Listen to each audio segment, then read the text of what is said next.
what does it look like to have a sense of gratitude for where one might be, a sense of equanimity in one's personal location, and use that as a launching pad towards whatever change or aspiration one might be seeking. And for me, it's a two-step process. Step one is to remember times in my life when I felt that emotion before, and experiences that I've had where I looked around and I noticed somebody who was, clearly in a worse position than me for any number of reasons, and who seemed to have a sense of contentment. And what I realized was what I really wanted was that sense of contentment. And then the second step is to surround myself in my head, in my relationships, in my heart with reminders of the power of gratitude or equanimity or a sense of contentment for one's personal location. So let's begin with experiences.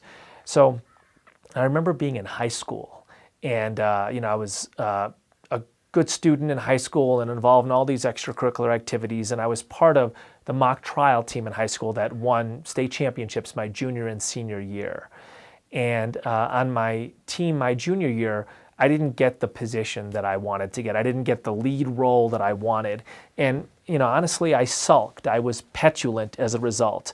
And even after we won the state championship, and there was this ceremony that was done for different people in the school district who had achieved high levels of excellence, I kind of sloughed it off by wearing a Metallica T-shirt, which if my mother knew about, she would turn bright red with embarrassment. But I was like trying to poke a finger in the eye of this whole ceremony as a way of saying I didn't get the role that I wanted on this state championship team. And even sharing this story makes me feel embarrassed looking back at myself as a 16-year-old who was that adolescent, that petulant.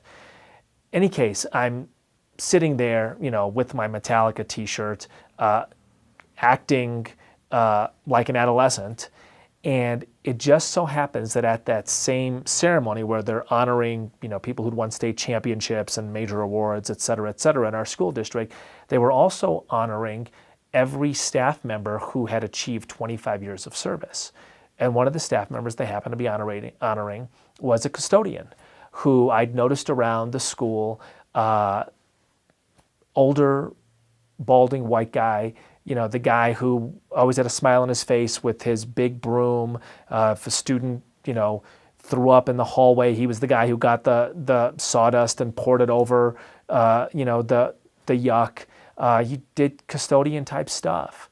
And they called his name up, and he got up and he shook the hand of the superintendent and the principal, and they gave him his little certificate, and they gave him, a gold watch. And he stood there in line with all of these people who, won state championships, etc. And he could barely keep from crying. And he kept on staring at that watch, which probably cost $100 at some local suburban department store. And he kept on staring at this certificate. And his wife and 2 kids are in the front row, and they clapped at all the wrong times because they were so proud of their husband and their dad who had achieved 25 years of service as a custodian in the Glenbard School District in the western suburbs of Chicago. And I'll never forget that. And I'll never forget thinking to myself, what kind of a chump am I, who has the unbelievable privilege and honor to be part of a state championship team as a 16-year-old. And because I didn't get to be the lead lawyer in the case and instead had to play second chair, I'm going to poke my finger in the eye of this whole process by dressing totally inappropriately and acting like a jerk through the ceremony when this guy who cleaned up the puke of the teenagers in this privileged school district barely can keep his eyes dry because he's so proud of pushing a broom for 25 years. I want that. I want that sense of contentment and equanimity.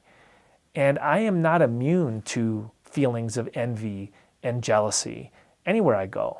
But I love having that set of experiences to return to and thinking, you know what, there's people who are in positions stunningly more difficult than mine, who somehow manage this sense of like deep spiritual depth and contentment and equanimity.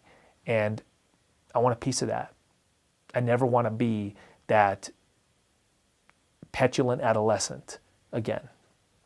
So remembering those experiences, and all of us have had them, you know, the banker who steps on the bus mad that, you know, he or she only got 70% of the deal instead of 72%, and the bus driver looks like the happiest person in the world, that, you know, woman making $9 an hour or whatever. I would take her contentment any day. So I think the second thing is surrounding yourself in your head with reminders, poems, stories, scripture, of the importance of this. So one of my favorites is actually about St. Francis. So there's a story about St. Francis in his garden tending his flowers and his plants. And somebody walks by and says to him, if you knew the world was going to end at 6 o'clock this evening, what would you do? And St. Francis said, I'd continue tending my garden. And I love that, right? I love this sense of like, I am where I'm meant to be at. What I do is what I'm meant to be doing.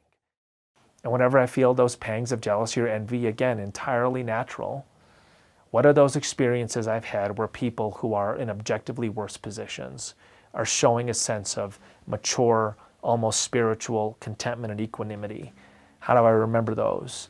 And how do I surround myself with reminders, poems, scripture, stories of the wisdom of being proud and content with the garden that I'm in, making those flowers and plants as beautiful as possible, and just living the life that is me.